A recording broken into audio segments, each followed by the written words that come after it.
வணக்கம். செல்வகுமாரின் அதிகாலை வானிலை ஆய்வறிக்கை. அதிகாரப்பூர்வ வானிலை அறிக்கைக்கு இந்திய வானிலை ஆராய்ச்சித்துறை அறிக்கையை பார்க்கவும்.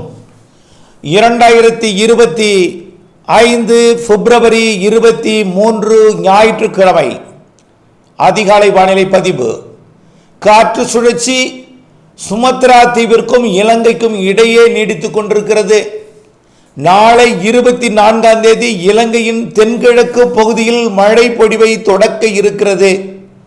நாளைய மறுதினம் செவ்வாய்க்கிழமை இலங்கையின் ஒட்டுமொத்த பகுதிக்கும் மழை பொழிவை தொடக்கும் வகையில் காற்று சுழற்சியானது அமையும்.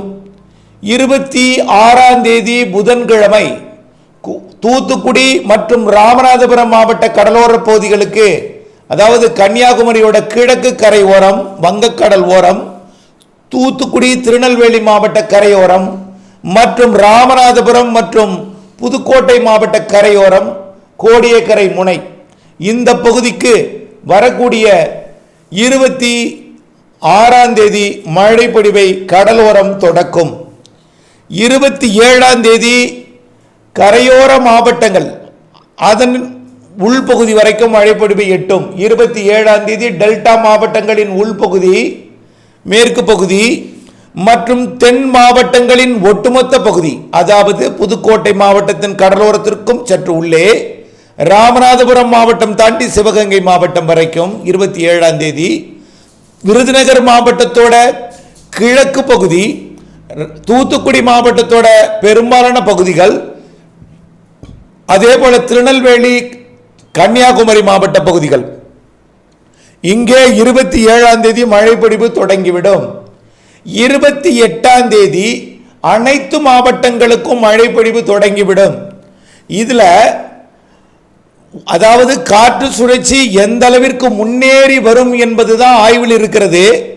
இப்பொழுது வரைக்கும் உறுதியாக முன்னேறி கனமழை பொழிவை கொடுக்கும் என்று எதிர்பார்க்கக்கூடிய மாவட்டங்கள் கடலூருக்கு தெற்கே உள்ள எல்லா மாவட்டங்களுக்குமே, புதுச்சேரிக்கு தெற்கே என்று சொல்லலாம், புதுச்சேரி மற்றும் அதற்கு தெற்கக்கூடிய கடலூர், மயிலாடுதுறை, காரைக்கால், நாகப்பட்டினம், திருவாரூர், தஞ்சாவூர் மற்றும் அதற்கு உள்ளே இருக்கக்கூடிய மாவட்டம் அரியலூர், பெரம்பலூர் மற்றும் புதுக்கோட்டை, திருச்சி மாவட்டத்தோட ஒட்டுமொத்த பகுதிகள், நாமக்கல், சேலம் மாவட்டத்தோட பகுதிகள், ஈரோடு மற்றும் கோயம்புத்தூர், திருப்பூர், நீலகிரி மற்றும் திண்டுக்கல், அப்படியே பார்த்தீங்கன்னா புதுக்கோட்டை, சிவகங்கை, ராமநாதபுரம், மதுரை, தேனி, விருதுநகர், தூத்துக்குடி மற்றும் தென்காசி, திருநெல்வேலி, கன்னியாகுமரி, இப்போ எல்லா மாவட்டமும் சொல்லியிருப்பேன். அதாவது நீலகிரிக்கும் புதுச்சேரிக்கும் இடையில ஒரு கோடு போட்டிங்கன்னா அதற்கு தெற்கே இருக்கக்கூடிய எல்லா மாவட்டங்களுமே அடங்கும். ஓகேயா? இது தெற்கே போக போக மழை வாய்ப்பு கூடுதல், தென்கிழக்கே என்று சொல்லும் பொழுது மழை வாய்ப்பு கூடுதல். அதாவது கன்னியாகுமரி, தூத்துக்குடி, திருநெல்வேலி, ராமநாதபுரம் மாவட்டங்களுக்கும் அதற்கு உள்ளே இருக்கக்கூடிய விருதுநகர் மற்றும் தென்காசி மற்றும் மதுரை, சிவகங்கை, இந்த மாவட்டங்களுக்கு நல்ல மழை பொழிவு, கனமழை பொழிவு காத்திருக்கிறது. டெல்டா மாவட்டங்களுக்கும் கனமழை பொழிவு 27 மாலைக்கு மேல் 28ஆம் தேதி கிடைக்கும். ஒட்டுமொத்த தமிழ்நாட்டிற்கும், அதாவது டெல்டா மாவட்டங்களுக்கு கனமழை 28ஆம் தேதி கிடைக்கும் சொல்லியிருக்கிற. 26ஆம் தேதி கடல் ஓரம் கோடியக்கரை முனை தொடங்கும் மழை. 27ஆம் தேதி மன்னார்குடி உள்ளிட்ட உள்பகுதிக்கு தொடங்கிடும். 28ஆம் தேதி ஒட்டுமொத்த தமிழ்நாட்டின் கிருஷ்ணகிரி மற்றும் தருமபுரி வரைக்கும், அதே போல ஆந்திர எல்லையோரம் திருப்பத்தூர், வேலூர், ராணிப்பேட்டை மற்றும் திருவள்ளூர் வரைக்கும் மழை பொழிவு 28ஆம் தேதி தொடங்கும். ஆனால் ஆந்திர கர்நாடக எல்லையோரத்தில் தூறல் நனைக்கும் மழை பொழிவு மட்டும் இப்போ உறுதி செய்யப்பட்டிருக்கிறது. உயரழுத்தத்தோட போராடி முன்னேறி வருகிறது. எந்த அளவிற்கு அது முன்னேற்றத்திற்கு உயரழுத்தம் வழி கொடுக்கும் என்பதை பொறுத்து தான் வட உள் மாவட்டங்களுக்கோட மழை பொழிவோட தீவிரத்தன்மையை உறுதிப்படுத்த முடியும். ஆனால் குறைந்தபட்சம் நனைக்கும் மழை, தூறல் மழை இருக்கிறது என்பதை நினைவில் கொண்டு தென் மாவட்டங்களுக்கு கனமழை பொழிவும், ஒரு சில இடங்களில் மிக கனமழை பொழிவும், ஓரிரு இடங்களில் கண்டிப்பாக மிக கனமழை பொழிவும் இருக்கும் என்று எதிர்பார்க்கப்படுகிறது.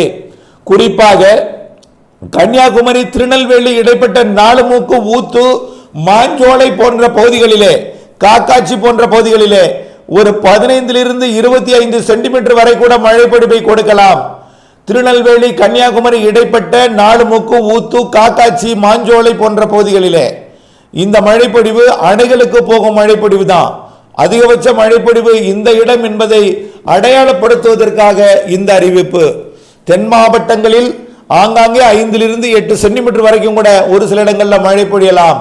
டெல்டா மாவட்டங்களில் குறைந்தபட்சம் 2 to 5 சென்டிமீட்டர் வரைக்கும் கூட மழை பொழிவுகள் இருக்கலாம். ஒதுக்கி ஒதுக்கி ஆங்காங்கே திண்டுக்கல் மற்றும் கோயம்புத்தூர், திருப்பூர் மாவட்டங்கள் வரைக்கும் மழை இருக்கும். ஆனால் எல்லோருக்கும் ஒரே மாதிரியான மழை இருக்காது. ஓரிடத்தில் இருக்கும், ஓரிடத்தில் தூறலாக இருக்கும், ஓரிடத்தில் நனைக்கும் மழை பொழிவாக இருக்கும், ஓரிடத்தில் கனமழை பொழிவாக இருக்கும்.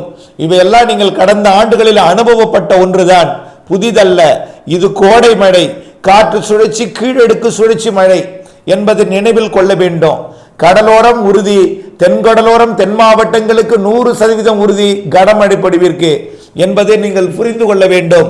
சென்னை, திருவள்ளூர், செங்கல்பட்டு, விழுப்புரம் மாவட்டத்தின் கடலோர பகுதிகளுக்கும் மழை வாய்ப்பு இருக்கிறது. குறைந்தபட்சம் நனைக்கும் மழை முதல் லேசான மிதமான மழை வரை தெரிகிறது. இது உள்ளே போகும்பொழுதுதான் அது தூறல் நனைக்கும் மழை பொழிவாக எதிர்பார்க்கப்படுகிறது.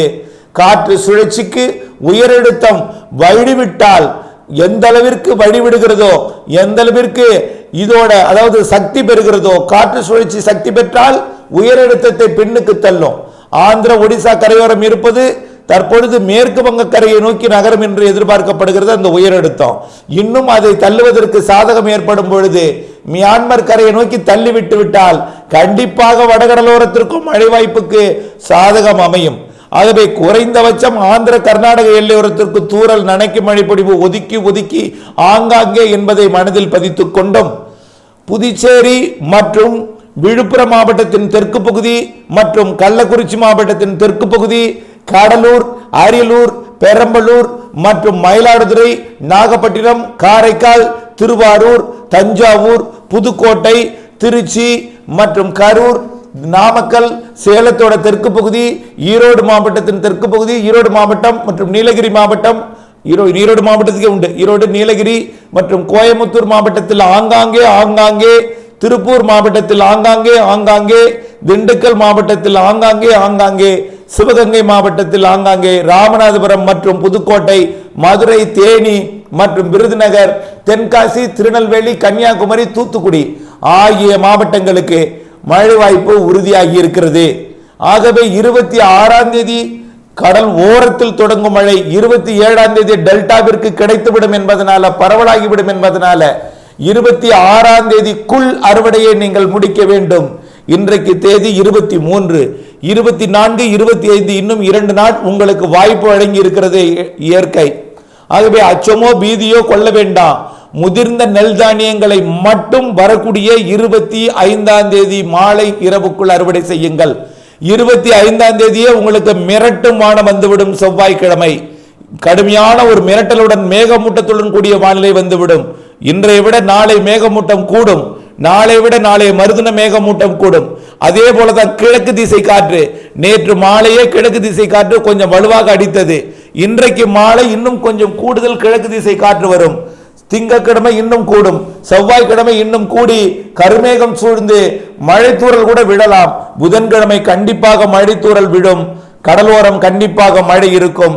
27ஆம் தேதி 28 கண்டிப்பாக உறுதியாக அனைத்து மாவட்டங்களுக்கும் மழை எட்டிவிடும் என்பதை நினைவில் கொண்டு 28 மற்றும் மார்ச் 1, 2 இந்த 3 நாளும் அனைத்து மாவட்டங்களுக்கும் மழை இருக்கிறது என்பதை நினைவில் கொண்டு ஒதுக்கி ஒதுக்கி அருகருகே ஏற்ற இறக்கத்துடன் மழை, கனமழை, அருகே லேசான மழை, ஒரு இடத்துல மிதமான மழை, ஒரு இடத்துல ஒதுக்குதல், இப்படிப்பட்ட வானிலை தான் வரக்கூடிய 26ஆம் தேதியிலிருந்து மார்ச் 3ஆம் தேதி வரை கொடுக்க போகிறது என்பதை நினைவில் கொண்டு அறுவடைக்கு திட்டமிட்டு இடைவெளி அறிந்து அறுவடை செய்து வானிலை அறிந்து விவசாயம் செய்ய அன்போடு கேட்டுக்கொள்கிறேன்.